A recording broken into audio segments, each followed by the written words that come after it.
Hey folks, Jim Dufault here with NuCalgon. All right, today we're going to use our turbo tank and we're going to use our coil gun and some Tri Pow'R HD to clean this coil. This time I'm only going to clean half the coil so that we can see a before and after. And now don't forget that Tri Pow'R is phenomenal for micro channel coils. We're going to be using it with our ultra concentrate in our coil gun today. So of course, don't forget we also make it in gallons, 2.5 gallons, and then we also make it in an aerosol, which is fantastic for mini splits, that sort of thing. And then of course our Turbo Tank 2.0, again, that's just phenomenal when you're doing units like this, or you're using mini splits, that sort of thing. So, but first thing we're gonna do is we're gonna go ahead and rinse this. Now for those that are out there, that say, well, use water only, that's kind of why we're gonna do just half the coil today. Now the Turbo Tank 2.0 is perfect, 150 PSI, give you 45 minutes worth of runtime on the lithium ion rechargeable battery. And we're just gonna go ahead, I've got my 15-degree spray nozzle on this, and we're gonna go ahead and get the coil nice and wet. We always wanna do that with the coil, soak the surrounding area and the coil to get it nice and wet to get started.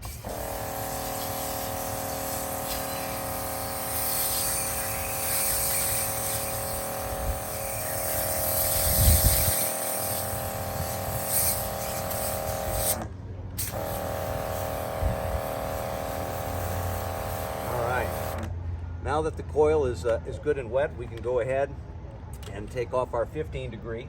And then with the new Turbo Tank 2.0, again, we've got this wonderful brass connector, which just snaps on, which allows you to go ahead and connect right to the coil gun itself.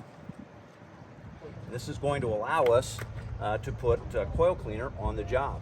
So let's go ahead and get half of this soaking down with the Tri Pow'R HD, and we'll let it sit for 5 to 8 minutes.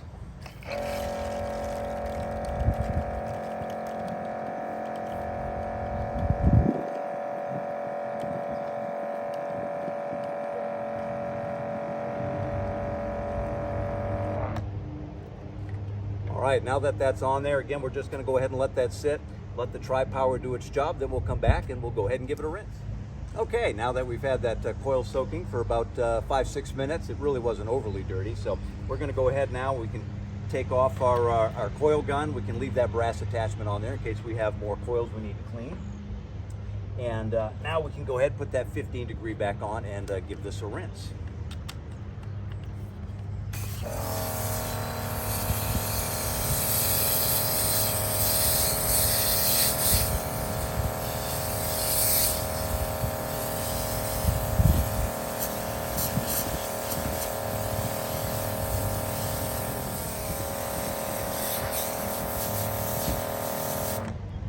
All right, I'm gonna go ahead and just continue to rinse this, and then we'll come back.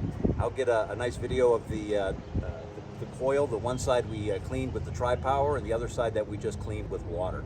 But I'm gonna go ahead, you can see there's still some Tri Pow'R inside the coil. It's gonna take a little bit to get all of it out, but with 45 minutes of runtime and 4.5 gallons of water in the Turbo Tank 2.0, we've got plenty of water to go ahead and do this. Okay, you can see that the Tri Pow'R did a fantastic job at cleaning the coil versus the side that we just used water. The Tri Pow'R just does a great job at getting into the coil and out the back as well. It foams up nicely. Again, it's Tri Pow'R HD. It's safe on micro channel coils as well, so it just did a great job. So with the Turbo Tank 2.0, the coil gun, and Tri Pow'R HD, you've got a winning combination for cleaning pretty much any type of coil that you can run across. So that's it for today. I'm Jim Dufault for NuCalgon. Thanks for watching.